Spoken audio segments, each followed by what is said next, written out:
সেদিন মায়াপুর থেকে বাড়ি ফেরার পরে দেখলাম বেশ কটা পার্সেল এসেছে।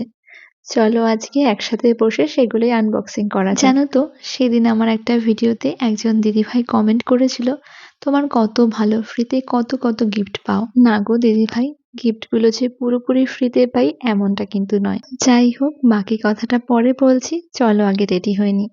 আজ আমার আবার একটা শ্যুটও রয়েছে, তার জন্য এই হোয়াইট কালারের চিকনকারি কুর্তিটা পরেছিলাম, সাথে ঝুমকো না নর্মাল একটা কানের পরবো এই নিয়ে একটু দ্বিধায় ছিলাম। শেষমেশ ঝুমকোটাই পরেছিলাম। দিদিভাই যে কথাটা বলেছে সেটা কিন্তু সত্যি, প্রচুর পেজ থেকে অনেক অনেক প্রোডাক্ট পাঠানো হয়, তবে এই জায়গাটায় পৌঁছানোর জন্য আমাকে কিন্তু অনেক পরিশ্রম করতে হয়েছে। এই দেখো, কথায় কথায় সিঁদুর পরতেই ভুলে গেছিলাম, তো আবার একটু সিঁদুর পরে নিলাম। তোমরা অনেকেই জানতে চেয়েছিলে আমি কি সিঁদুর পরি, তোমরা আমাকে কমেন্ট করো, আমি লিংক শেয়ার করে দেব। সেই দিন মোট 3টে পার্সেল এসেছিল, 2টো শাড়ি এবং ব্লাউজের পেজ থেকে, এবং একটা আমি মিশো থেকে অর্ডার করেছিলাম। একে একে সব পার্সেলগুলো আনবক্সিং করব। তার সাথে চলো এবারে বলি, এই যে এত এত গিফট, জুয়েলারি বা শাড়ি যাই আসে সব কি পুরোটাই ফ্রিতে পাই, নাকি এর জন্য আমাকে কিছু পে করতে হয়? দেখো, আজকালকার দিনে কিন্তু ফ্রি বলে কিছুই হয় না। আমাকে যারাই জুয়েলারি, শাড়ি বা কোনো অর্নামেন্ট পাঠায় তারা অবশ্যই আমাকে জিনিসগুলো ভালোবেসে পাঠায়, কিন্তু তার বিনিময়ে আমাকে কোনো রিল বা ভিডিও কিন্তু তাদেরকে প্রোভাইড করতে হয়।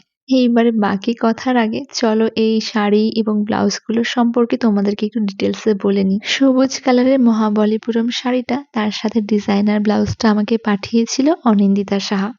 ওর পেজকে আমি ট্যাগ করে দেব, তোমরা একবার দেখে নিও। আর এই মিষ্টি ল্যাভেন্ডার কালারের সেমি আসাম সিল্কটা আমাকে পাঠিয়েছে বিএম এন্টারপ্রাইজ থেকে, ওদের পেজটাও আমি ট্যাগ করে দেব। চলো এবারে একটা মজার কথা বলি। এই যে রোজ রোজ এত পার্সেল আসছে, এত ফ্রি গিফট আসছে, তার জন্য আনন্দ তো অবশ্যই হয়, তবে তার থেকে বেশি আমার টেনশন কাজ করে। সেই গিফট ছোট হোক কিংবা হোক বড়, সবার কিন্তু আমাকে নিয়ে একটা এক্সপেকটেশন থাকে। আমি ভিডিও কলে যদি তাদের প্রোডাক্টের সেল ভালো হয়, যদি তাদের পেজটার ফলোয়ার বাড়ে, তো সব মিলিয়ে আমার কাঁধে কিন্তু অনেকটা বড় দায়িত্ব চলে আসে, এবং প্রত্যেকটা প্রোডাক্ট কিভাবে আমি সবার কাছে রিপ্রেজেন্ট করব তা নিয়ে আমাকে আলাদা আলাদা স্টোরি ভাবতে হয়, আলাদা কন্টেন্ট ক্রিয়েট করতে হয়, যাতে করে ব্যাপারটা সবার চোখে লাগে, সবার নজর কাড়ে। যার জন্য অনেক টেনশন হয় আমার, এবং তার উপরে তো রাত জেগে সেগুলো এডিট করা, সঠিক টাইমিং এ সেগুলো পোস্ট করা। আর আমি যেহেতু অন্যান্য কন্টেন্ট ক্রিয়েটরদের মতো কোনো গানের সাথে লিপসিং ভিডিও করি না, তার জন্য আমাকে ভয়েস ওভারটাও নিজে দিতে হয়, এবং এই পুরো প্রসিডিউরটা কিন্তু অনেকখানি সময় সাপেক্ষ। আশা করছি এবারে তোমাদের একটু হলেও বোঝাতে পেরেছি।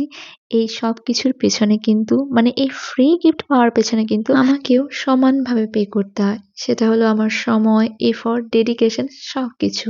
আজকের এই ভিডিওতে তোমাদের আরো বেশ কিছু রিকোয়েস্ট রাখার আমি চেষ্টা করছি। তোমাদের মধ্যে অনেকে আমাকে কমেন্ট করো, দিদি ফুল ছাড়া বিয়ে বাড়ির হেয়ারস্টাইল যদি শেয়ার করা যায়।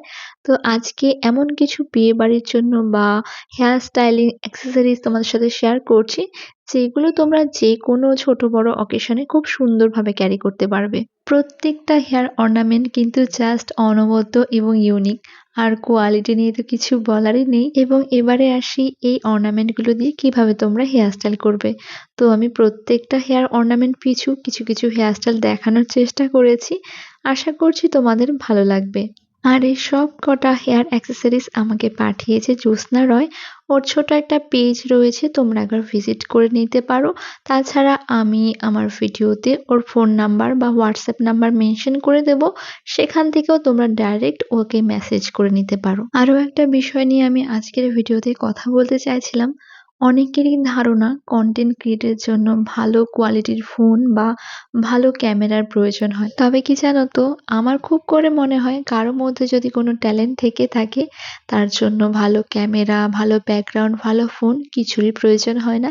যেটা প্রয়োজন হয় সেটা হলো তোমার ডেডিকেশন, আর কিভাবে তুমি তোমার ট্যালেন্টটাকে সবার সামনে রিপ্রেজেন্ট করছো। আজকালকার দিনে ভাইরাল হওয়ার জন্য তো মানুষ অনেক কিছুই করছে, কিছু মানুষ অশ্লীল ভিডিও বানাচ্ছে, আবার কিছু মানুষ দেখবে আবার নিজের শিল্পকলাকে কাজে লাগিয়ে সবার ভালোবাসার সাথে এগিয়ে চলছে। যাই হোক, স্বাধীন ভারত, স্বাধীন সমাজ, সবার নিজের নিজের ব্যক্তিগত অধিকার রয়েছে নিজেকে সে কিভাবে সবার সামনে তুলে ধরবে।